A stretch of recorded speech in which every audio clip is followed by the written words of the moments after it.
Gloria a Dios. Ahora sí, tuvimos un inconveniente, pero soy su hermano Francisco Monción, le damos la gloria a Dios, casado por la misericordia de Dios, con dos varones y una hembrita. Estamos aquí para dar una palabra de vida, una palabra de salvación a los hermanos que estén agregándose en esta hora.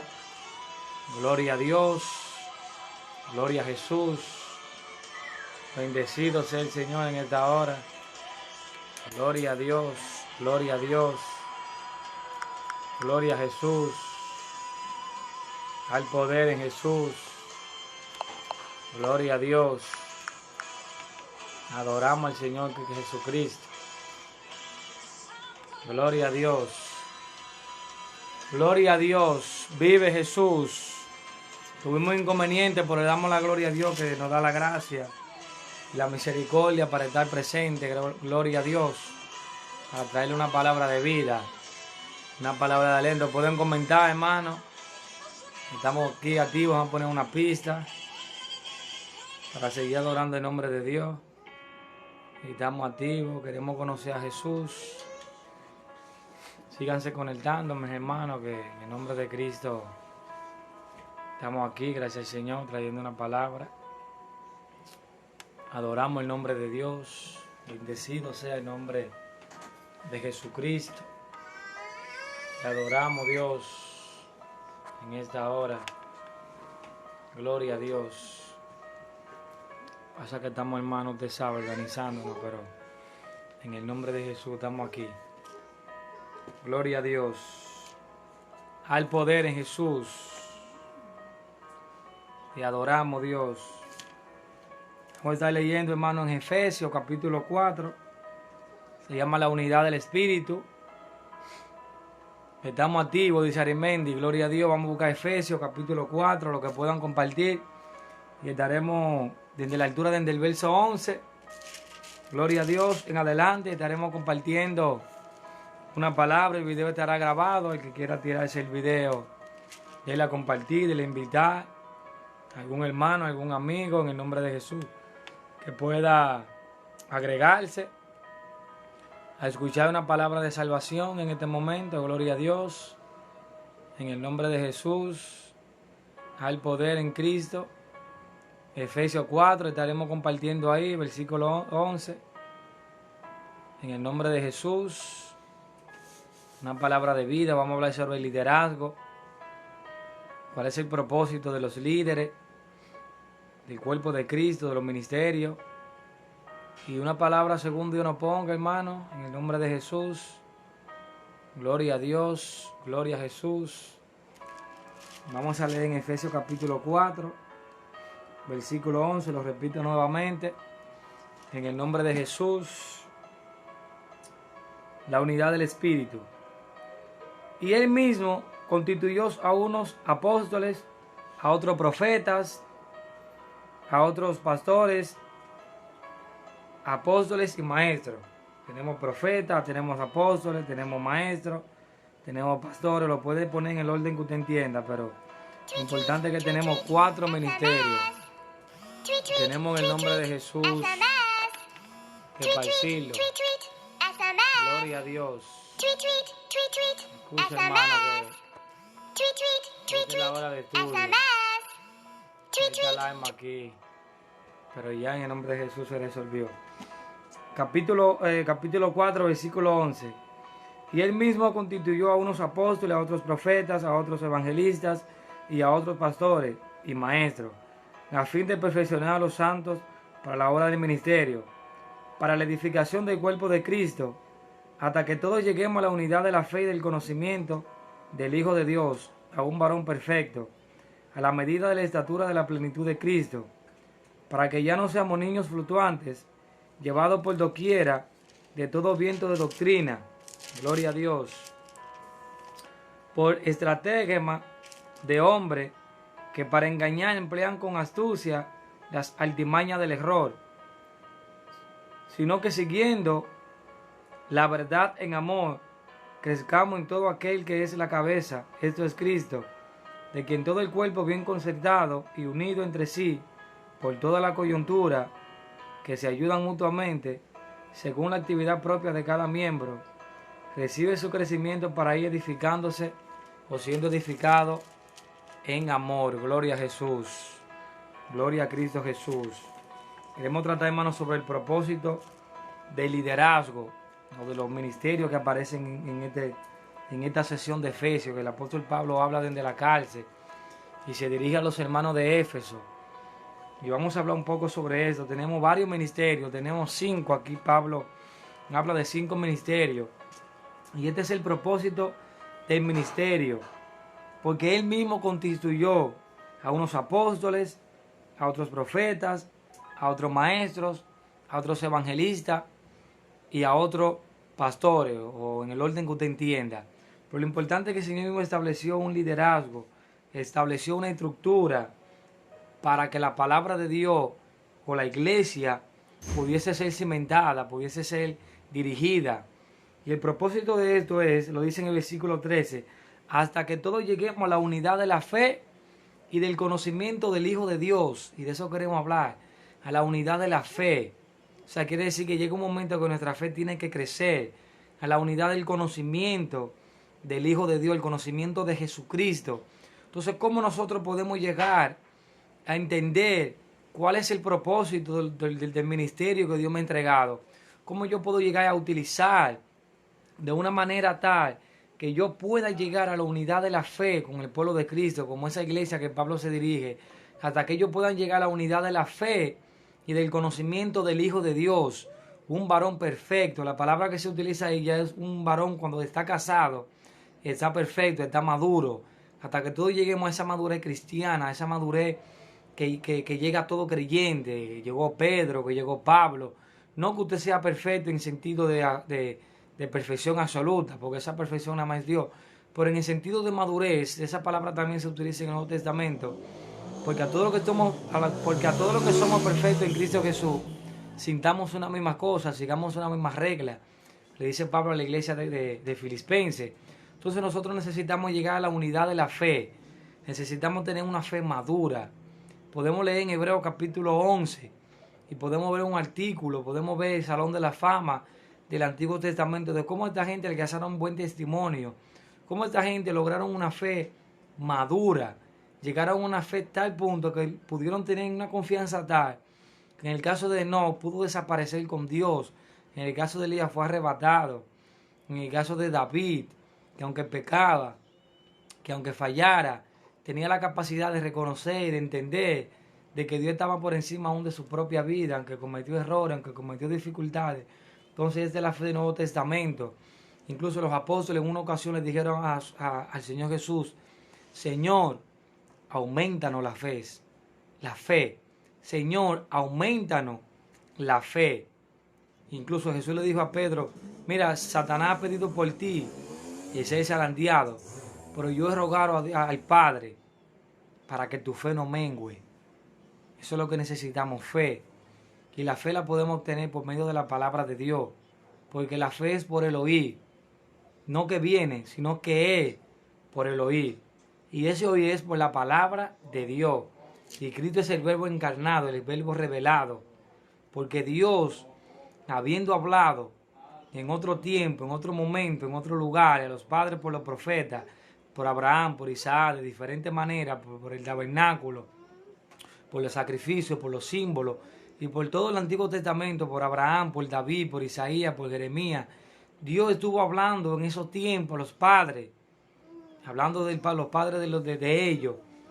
En estos postreros días, imagínense ustedes, se hacen 2000 años de eso, que el escritor a los hebreos hablaba en tiempo presente. En estos postreros días, yo me imagino que ya estamos en los últimos tiempos. Si en ese entonces hablaba de esa manera, entonces nosotros podemos decir que estamos en los postreros días.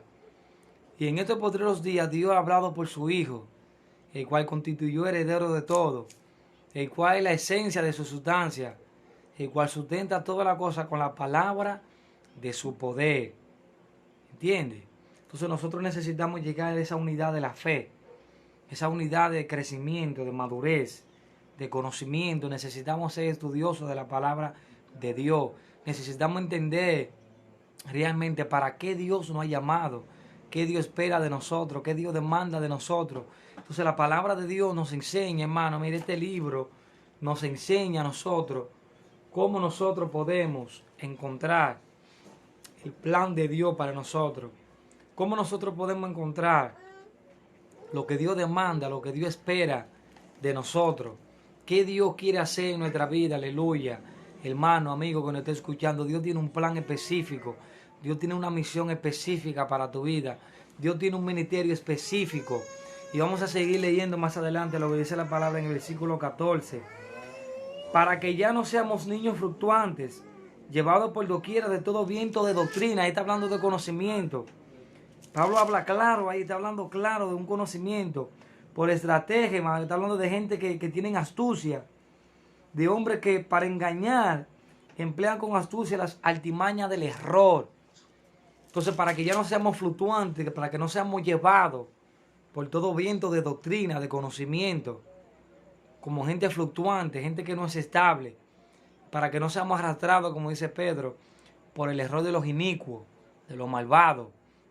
Entonces, cuando nosotros conocemos realmente quién es Cristo, cuál es el rol que juega Cristo dentro de la salvación, dentro del plan de Dios, porque simplemente Él no es el Salvador, porque ok, yo entiendo que murió en la cruz de Calvario, que resucitó, que derramó su sangre, que cumplió el pacto del Antiguo Testamento, que cumplió todos los requisitos de la ley, que satisfizo la ley, que fue un sacrificio perfecto, que su propia sangre compró nuestra purificación.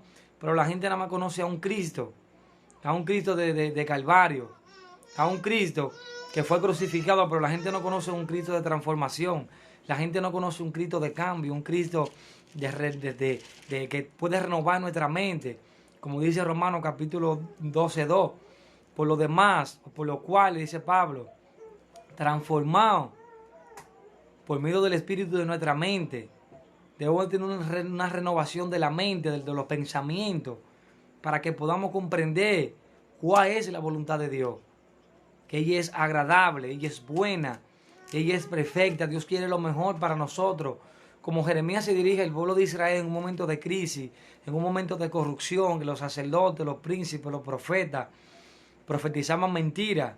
Y Jeremías le dice, porque pensamiento de bien, Dios hablando a través de ellos, porque ciertamente pensamiento de bien tengo para ustedes y no de mal. Pensamiento de bienestar y no de hacerle daño. Eso es lo que Dios tiene para nosotros. Dios tiene un pensamiento de bien, pero nosotros necesitamos conocer la palabra de Dios, conocer personalmente a Cristo, porque es lo que dice Pablo en un texto de Filipenses, y tal vez tenemos la oportunidad de mirarlo más adelante, y él dice, porque yo lo tengo todo por basura, usted lo sabe en capítulo 3, y habla más adelante, y él dice que ha dejado todo por la excelencia del conocimiento de Cristo, para alcanzar la resurrección de entre los muertos.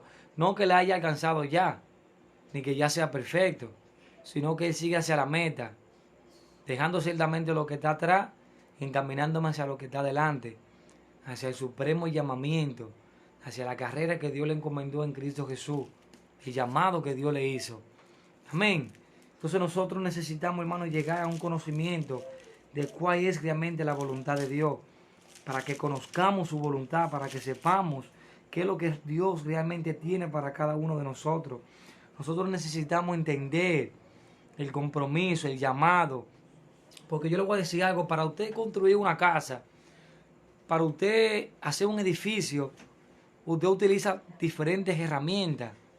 También la palabra nos ha dado diferentes herramientas, como dice Pablo, y edificado sobre el fundamento de los apóstoles y profetas. Nosotros necesitamos edificar sobre este fundamento, y el fundamento es Cristo. De la misma manera, el liderazgo es la columna de la iglesia, donde toda la iglesia descansa, donde todos los miembros descansan. Entonces nosotros necesitamos crecer, necesitamos saber realmente qué es lo que nosotros necesitamos de parte de Dios, qué es lo que Dios espera realmente de parte de nosotros. Necesitamos esforzarnos, necesitamos entender qué parte de la estructura espiritual me ha tocado, como dice Romanos, porque de la misma manera que un cuerpo tiene muchos miembros y cada miembro tiene una función diferente, cada miembro en particular debe de ejercer su función. Si el que profetice conforme a la fe.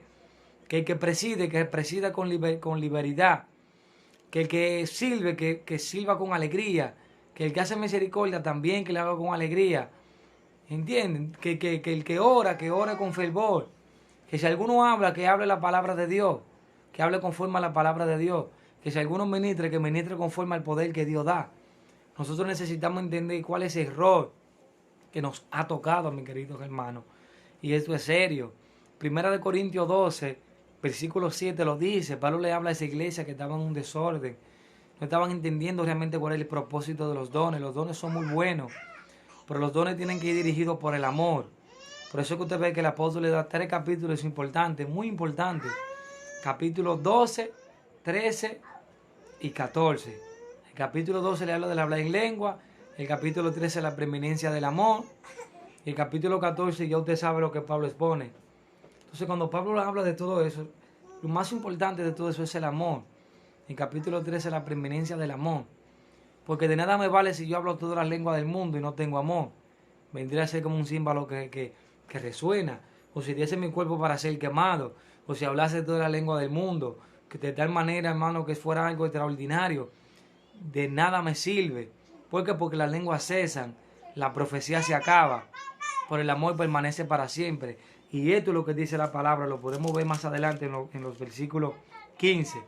Oiga lo que dice el versículo 15. El que tenga oído, oiga. Lo voy a repetir en el 14 para darle el contexto. Para darle contexto.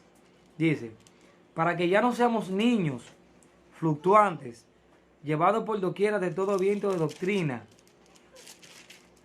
por estratagema de hombres que para engañar emplean con astucia las artimañas del error. Y ahí viene el 15. Sino que siguiendo la verdad en amor, va a hacer un énfasis, siguiendo la verdad en amor. Y cuando hablamos de la verdad, Pablo se está refiriendo a todo al convenio o al concepto que forman toda la doctrina cristiana. En este caso, la verdad es personificada. La verdad es Jesucristo. Juan 14. El camino, la verdad y la vida. No una verdad, no, la verdad. Como dijo Pilato, ¿y qué es la verdad? La verdad es Jesucristo. Cristo es la verdad. Amén.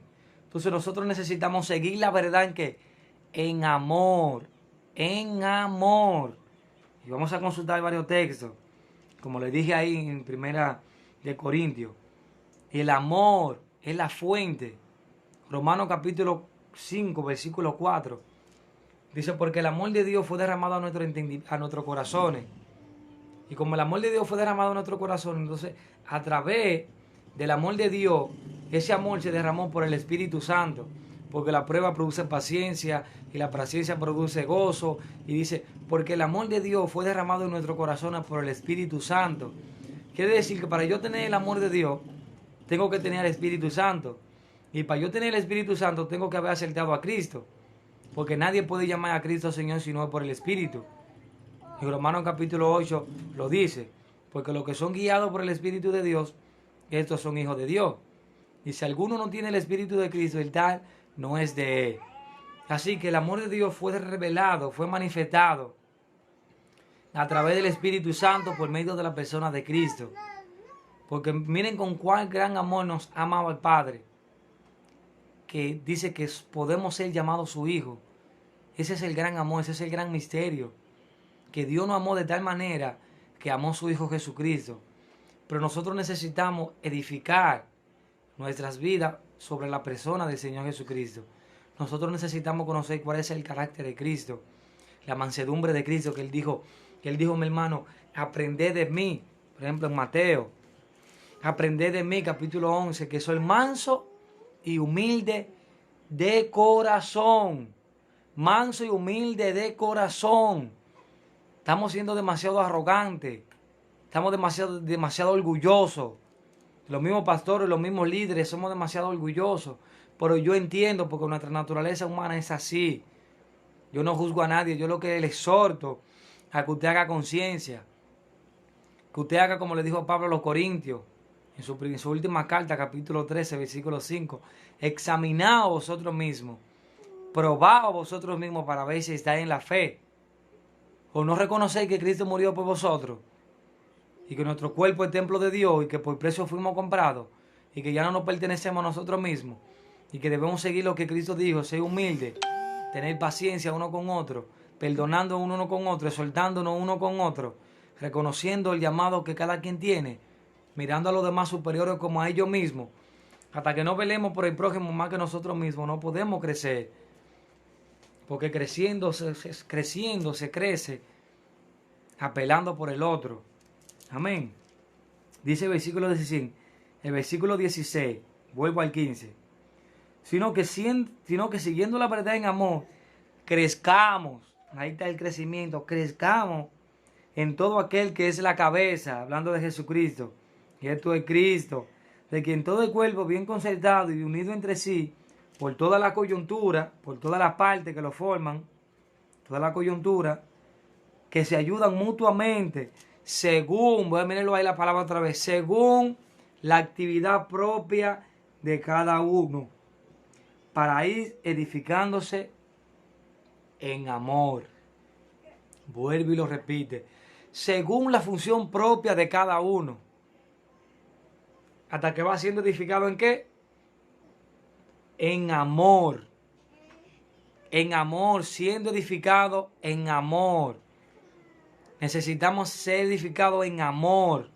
Ese es el punto, hermano. Reflexione, amigo, que lo escucha, pero mayormente más el liderazgo cristiano. Líderes sanos para iglesia sana. Cuando tenemos un liderazgo sano, la iglesia está sana. ¿Por qué? Podemos ver, hermano, la importancia del liderazgo en la iglesia. Cuando Dios llama a Moisés, que Moisés está en el pueblo, en el desierto, ya después que Moisés saca el pueblo, hubo un caso que me gusta mucho, que él dice que él estuvo visitando a su suegro Yetro, o su suegro Yetro lo visitó a él, o Jetro. Dice que era un sacerdote de Madián. Y dice que cuando él vio la carga de Moisés, dice, espérate. Yo te voy a aconsejar algo.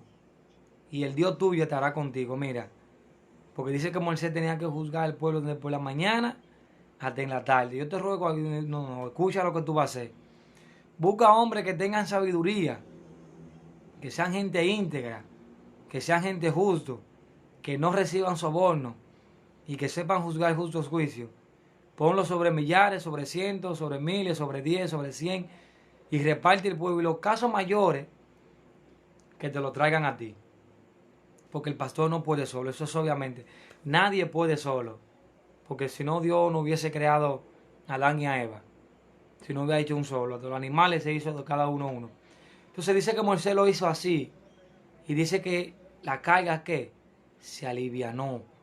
Entonces nosotros necesitamos, hermano, entender nuestro rol de líderes. Dice que donde no hay visión, que el pueblo se desenfrena. Donde no hay consejo, el pueblo se desenfrena. Porque en la multitud de consejeros hay sabiduría. Mire otro caso, hermano, lo importante de tener un liderazgo. Salomón dice la Biblia. ¿Qué dice la Biblia de Salomón? Y lo voy a poner a pensar sobre esto. ¿Qué dice la Biblia de Salomón? Que fue el rey más sabio que hubo sobre la dinastía del reino de Judá y de Israel. ¿Y qué dice la Biblia? Que Salomón tenía ¿qué? Consejeros que lo aconsejaban. Pero ven acá, tú dices, ¿cómo que Salomón tenía consejeros? Pero él fue el hombre más sabio. De tal manera que venían de sur, de la reina del sur, de todos los lugares a visitarlo para escuchar su sabiduría. Y dice que él tenía consejeros que lo aconsejaban. Aún el hombre más sabio necesita tener a alguien. Y él mismo dice y escucha que donde hay multitud de consejeros, allí hay dirección, en otro contexto. Allí hay sabiduría, allí hay visión. Pero donde no hay profeta, donde no hay consejero, donde no hay un vidente, donde no hay alguien que tenga la visión de parte de Dios, donde no hay alguien que tenga realmente cuál es el propósito de los dones en un contexto correcto, cuál es el propósito de los ministerios, cuál es el propósito de la iglesia en la tierra, aquí, cuál es el propósito de la iglesia local. Yo creo que es tiempo ya de que nosotros debemos de enfocarnos, las iglesias, sobre el liderazgo. Necesitamos preparar los líderes en la palabra de Dios. Que los líderes manejen toda la doctrina que conforman el Evangelio. La doctrina de la resurrección, la doctrina del rapto, la doctrina de la segunda venida de Cristo, la doctrina de la gracia, las doctrinas respecto a la ley, el Antiguo Testamento, la doctrina de los libros poéticos, proféticos. Yo creo que el liderazgo tiene que manejar cuál es el propósito de cada libro, a quién se le dirige, por qué se escribe. Yo creo que el líder debe de conocer, porque Santiago lo dice. Y Santiago dice, hermano, no hagáis muchos maestros, o no se hagan maestros, sabiendo que el maestro tiene que dar cuenta. El líder tiene un compromiso. El líder tiene una gran responsabilidad delante de Dios, porque Dios le va a pedir cuenta. Amén. No necesitamos constituirnos en líderes, sino que nosotros debemos de esforzarnos y debemos de entender de que ya nosotros necesitamos esforzarnos, necesitamos disciplinarnos, necesitamos crecer en el Evangelio, necesitamos crecer en el poder de Dios, necesitamos crecer en la Escritura, necesitamos manejar más la Biblia, necesitamos manejar más los diccionarios, necesitamos manejar la concordancia, necesitamos conocer el contexto original de la palabra de Dios, necesitamos conocer, hermano. Mire, escuchen, en Hechos 6 hay un hecho, un registro, cuando se eligen los primeros diáconos y el apóstol en cabeza, con todos los otros ahí, dice que mandaron a elegir 6 diáconos y se le pidieron requisitos. Y entre esos requisitos dice que busquen hombres que tuvieran lleno de fe, lo mismo que dice aquí, hasta que lleguemos a la unidad de la fe. Dice que tengan sabiduría, lo mismo que dice aquí, hasta que todos lleguemos a un nivel de conocimiento, de sabiduría, de que sepamos realmente quién es Dios. Porque ya que el hombre, en la sabiduría de Dios, no conoció a Dios, y por eso Dios le plació salvar al creyente por medio de la predicación de la palabra de Dios. Entonces, dice que busquen hombres de buenos testimonios y sobre todo que estén llenos del Espíritu Santo. La unidad del Espíritu Santo. Porque cuando el Espíritu Santo me dirige a mí y te dirige a ti y dirige a qué y dirige a qué, el Espíritu Santo lo que va a hacer es que va a unir, porque cada persona va a hacer su función. Hermano, ayúdenme a construir este muro, como dice Nehemías. Dice que cada persona construyó su frente, su pedacito. Y cuando cada persona construyó su pedazo, dice que ese muro fue construido en 52 días. Vamos a hacer cada quien nuestra parte. Vamos a hacer cada quien lo que nos corresponde, lo que Dios nos ha llamado a hacer. Pero para poder obrar necesitamos obrar en el Espíritu. Porque los pensamientos de la carne no pueden agradar a Dios. El hombre carnal no puede sujetarse a Dios. Porque es que no puede. Son dos naturalezas contrarias. Si usted no ora, si usted no lee, si usted no busca la dirección de Dios en la palabra de Dios, entonces usted está en la carne. Porque para usted estar en la carne realmente usted no necesita estar en pecado. Pero si nosotros estudiamos Gálatas, dice que los pleitos, los celos, la ira, la gritería, como dice Efesios, la contienda, las disensiones, la brujería, la hechicería, todas esas cosas son obra de la carne, obra. Entonces nosotros, el que está en el Espíritu, ¿qué? Lo que está en el Espíritu es paz, gozo, paciencia, amor, benignidad, bondad, que eso es lo que forma el carácter cristiano. Eso es lo que forma, hermano, amigo que nos esté escuchando, la característica de un cristiano maduro, de un cristiano responsable. Necesitamos transformarnos, necesitamos crecer, necesitamos, hermano, madurar en la palabra de Dios, necesitamos madurar en la conducta, en la práctica, en el día a día. Siempre hay problemas, siempre hay dificultades en el matrimonio, en el hogar, con los hijos, en la escuela, en el supermercado. Pero si usted tiene una palabra, usted enfrenta los problemas con madurez de la mente, la cosa va a ser diferente. No nos podemos mover de pensamiento, porque los problemas son circunstanciales. Entonces, usted no puede tomar sus decisiones. Usted no puede tomar decisiones basadas en las circunstancias. Usted necesita basar sus decisiones en la palabra de Dios. Yo quiero tomar esta decisión, déjame ver qué la Biblia me dice respecto a ese tema. No es que es igual, pero hubo un momento y un lugar en la Biblia donde hubo alguien que tuvo que pasar más o menos por lo mismo. Y la palabra de Dios más o menos le va a dirigir. Usted quiere tomar una decisión, bueno, déjame tomar un tiempo para orar. Mira, Señor, te presento esta decisión que quiero tomar. Te presento este problema, te presento esta situación. Mira, Señor, esta circunstancia que me molesta, o aquello, lo otro. Y Dios lo va a dirigir. Y el Espíritu Santo lo va a guiar hacia la voluntad de Dios. Porque el Espíritu Santo tiene algo bueno para usted. Amén. Entonces nosotros necesitamos tener líderes sanos, hermano, amigos que nos estén escuchando. Necesitamos, hermano, arreciar en el liderazgo. Está bien el hablar en lengua, está bien el profetizar. Está bien hacer todo eso, eso no es malo. Pero sobre todo necesitamos conocer. Porque esta es la voluntad de Dios, dijo Jesucristo. En Juan capítulo 6, hablándole a los judíos. Porque la voluntad de Dios es que me conozcan. Que cada uno de ustedes sepa quién soy, como le dijo a Jeremías. Porque en aquel tiempo nadie enseñará a nadie. El prójimo le enseñará a su prójimo, sino que cada uno me conocerá. Y esta es la voluntad de Dios, que ustedes conozcan y reconozcan a quien he enviado, a Jesucristo. Como dice Juan, y todo lo que yo he escrito y todo lo que yo he registrado, yo lo he escrito para que ustedes crean y mediante esa creencia ustedes tengan vida eterna. Eso es lo que Dios quiere para ustedes, vida eterna. Hermano, podemos ver en la vida de nuestro Señor Jesucristo que Jesús predicaba, Jesús enseñaba, Jesús aconsejaba, Jesús confrontaba, Jesús echaba fuera demonios. Jesús tuvo un ministerio espectacular, pero sobre todas las cosas Jesucristo se caracterizó. Lo puede buscar en los 4 evangelios y todos los testimonios que podemos tener a través de las cartas pastorales, las epístolas, todos los escritos del Nuevo Testamento podemos encontrarlo y podemos decir que la vida de Cristo se caracterizó. ¿Usted sabe por qué? Por formar líderes.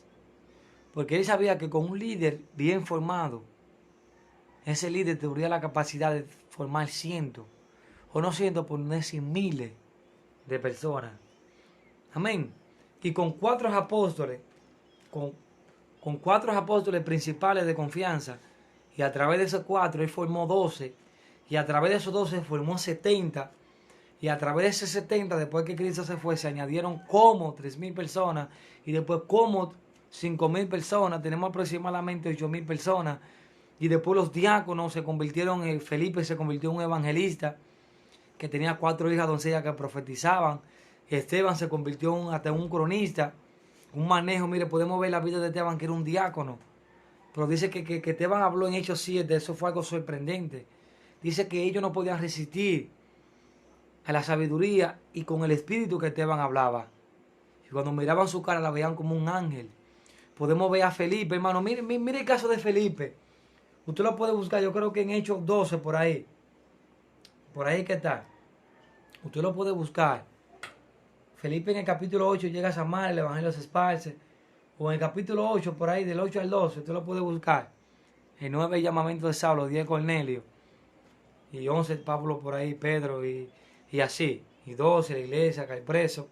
Pero en el caso de Felipe, dice que Felipe iba por cierto camino y el Espíritu le habló. Y le dijo, vete por el camino que desciende a Gaza. Dice que cuando él va, ahí viene un etíope. No voy a abundar con el etíope, pero dice que iba un etíope. Y ahora le habla un ángel. Le dice, acércate a ese carro. Y cuando él se acerca al carro, el tipo le dice, lo invita. Y Felipe le pregunta, pero ¿qué tú estás leyendo? Dice, ¿qué? ¿Tú estás leyendo? ¿Tú entiendes algo de lo que lees? Y dice, pero si alguno no me enseñare. Y el tipo vino de Candace, de Etiopía, para adorar y trajo todo su tesoro. Nadie, porque era difícil que una gente pudiera tener un rollo. Y oiga de quién, del profeta Isaías. Eso le debo cortar una fortuna, un montón de dinero. Porque imagínate tú, una persona no judía, tener un rollo de uno de los profetas más importantes del judaísmo, un profeta mesiánico. Y oiga sobre qué pasaje venía leyendo, sobre Isaías 53, que como cordero fue llevado al matadero y que enmudeció delante de sus tranquiladores y que no abrió su boca. Y dice que Felipe, empezando desde esta escritura, dice que le predicó hasta llegar a Jesucristo. Ya usted puede ver el manejo que tuvo de las escrituras. Así que yo te exhorto, hermano, amigo. Si tú estás apartado, si tú estás descarriado, si tú estás caído, si tú no tienes fuerza, si tú no tienes ánimo, levántate en Dios en el nombre de Jesús. Resplandece. Dios tiene un propósito y un plan para tu vida. Levántate, hermano, esfuérzate. Dios está contigo, pero necesitamos un esfuerzo de parte de nosotros. Necesitamos, hermano, levantarnos en Dios. Necesitamos cerrar los ojos y servirle a Dios, venga lo que venga. Necesitamos traspasar cualquier impedimento en el hogar, en la familia, lo que sea, hermano. Uno también tiene sus problemas matrimoniales en la familia, porque de eso se trata. Oye, Dios no nos ha prometido que no van a haber problemas. Al contrario, la Biblia enseña que a través del sufrimiento que nosotros podemos crecer. Incluso la primera carta de Pedro está dirigida a una iglesia en persecución. Dice, hermano, cuando ustedes se encuentran en diversas pruebas, no nos extrañen como que algo nuevo lo ha sucedido. Porque la iglesia de este tiempo no quiere sufrir, mi hermano. La iglesia de este tiempo no quiere pasar dificultades. Déjenme decirles que la iglesia creció primeramente bajo una persecución interna por los judíos celosos de la ley. Luego, esa persecución se esparce prácticamente por 300 años imperial. 300 años de persecución imperial, donde todos los reyes, sobre todo la dinastía cesárica, sobre todo los césares, una persecución, mi hermano, una matanza completamente, oiga, un genocidio completamente, en masa, crucificado, quemado, o en la hoguera, en los leones, despedazado, miren, maltratado. Prácticamente era una carnicería. Y entre más lo crucificaban, más la iglesia se multiplicaba. Entonces la generación de este tiempo no quiere pagar el precio, no quiere crecer, no quiere leer, no quiere estudiar. Mire, hermano, hoy en día tenemos los beneficios que las generaciones pasadas no lo tuvieron. Gracias al trabajo de grandes hombres de Dios a través de la historia, Martín Lutero, Casiodoro de Reina, Cipriano de Valera y toda esa gente que fueron perseguidos en un momento determinado para que usted y yo tuviésemos esa palabra ahora mismo completa. En el momento de Pablo la Biblia no estaba completa, solamente tenía la Septuaginta, la versión 70, traducida del hebreo al griego, la que nuestro Señor Jesucristo leyó. No tenían un Nuevo Testamento completo. Nosotros tenemos la historia, mire, completa, de pie a pie, la vida de Pedro, de Pablo, de los apóstoles, de Jesús. El Evangelio fue predicado, hermano, oralmente. La persona así, oral, hablado. Y hoy en día nosotros lo tenemos completito ahí. Podemos estudiarlo, hermano, en una hora. Usted puede leer un evangelio entero. Y después puede estudiarlo, anotar, tomar notas, esfuércese. Hay muchos diccionarios que pueden brindar la información. Hay muchas Biblias de estudio que pueden brindar la información. Amén. Necesitamos crecer en el nombre de Jesús. Hasta que todos lleguemos a la unidad de la fe y del conocimiento del Hijo de Dios. Grábese ese versículo. Efesios 4, 13 y 14. Para que no seamos movidos y llevados, arrastrados por todo viento de doctrina, de hombres que emplean con artimaña la estrategia del error, de estratagema, de gente, hermano, que emplean con astucia, como dice Pablo. Porque también dice el Espíritu Santo claramente, a 1 Timoteo 4, que en los postreros días, oye, Pablo está profetizando, se levantarán hombres corruptos, que escucharán que hay espíritu extraño, espíritu, doctrina de demonio, doctrina del diablo, enseñanza diabólica, satánica. Incluso muchos ya andan enseñando, como Alejandro y Fileto, que ya la resurrección se efectuó, que ya Cristo vino, y así engañan a muchos. Entran en la casa de la mujercilla y la arrastran, porque estas siempre están aprendiendo y nunca aprenden. Así mismo hay gente, hermano, dentro de la iglesia que todo el tiempo están aprendiendo y nunca crecen, nunca maduran. Y esto es tiempo de que usted se levante, de que usted revise su vida, de que usted crezca, de que yo crezca, de que usted entienda lo que Dios le ha llamado a hacer. Amén. Gloria a Dios, le damos gracias a Dios, hermano, por esta noche. Esta es mi primera vez y espero, en el nombre de Jesús, espero que usted se vaya imponiendo. Según nosotros vayamos practicando, nos vamos poniendo, nos vamos afinando. Le damos gracias a todo aquel que pudo apoyar. Arimendi García, en el nombre de Jesús, Aníbal Zapata, Grisel, todo. En el nombre de Jesús, Dios te bendiga, Dios te guarde. Dios le dé una palabra de vida a ustedes en esta noche y puedan reflexionar sobre lo que Dios le ha dicho, sobre lo que Dios le ha hablado. En el nombre de Jesús vamos a despedir en oración, en el nombre de Cristo, para que esta palabra hagan el efecto que Dios quiere que hagan en ustedes. Amén. Padre, te adoramos, te bendecimos, te glorificamos. Te damos gloria, gracias por tu palabra. Te pido que en el nombre de Jesús, que todo aquel que escucha, que ve esta transmisión y todo aquel que va a ver esta transmisión, en el nombre de Jesús, yo te pido que obre en ellos, Dios, de una manera especial. Que tu misericordia, que tu Espíritu Santo le hable, que tú reflexiones su mente, que tú ilumines, como dice Efesios, hasta que tú ilumines los ojos de su entendimiento, Dios, para que ellos puedan comprender la anchura, la altura, la longitud y la profundidad de tu amor, que sobrepasa todo entendimiento, en el nombre poderoso de Jesús. Te damos gracias, Aremendi, en el nombre de Jesús. Le damos gracias a Dios en el nombre de Cristo por todo lo que Dios ha hecho, por todo lo que Dios está haciendo y lo que va a seguir haciendo en cada uno de nosotros. Le damos gracias a todos en el nombre de Jesús. Por todo, gracias por todo. Por su apoyo, en el nombre de Jesús. Bendiciones de lo alto. Ya tú sabes, hermanito, Dios te bendiga mucho a todos. Yo sé que se van a seguir agregando de ustedes, gracias por su apoyo. Bendiciones de lo alto, ya ustedes saben, mi gente, analícenlo, compártanlo, que estamos aquí en el nombre de Jesús. Candela.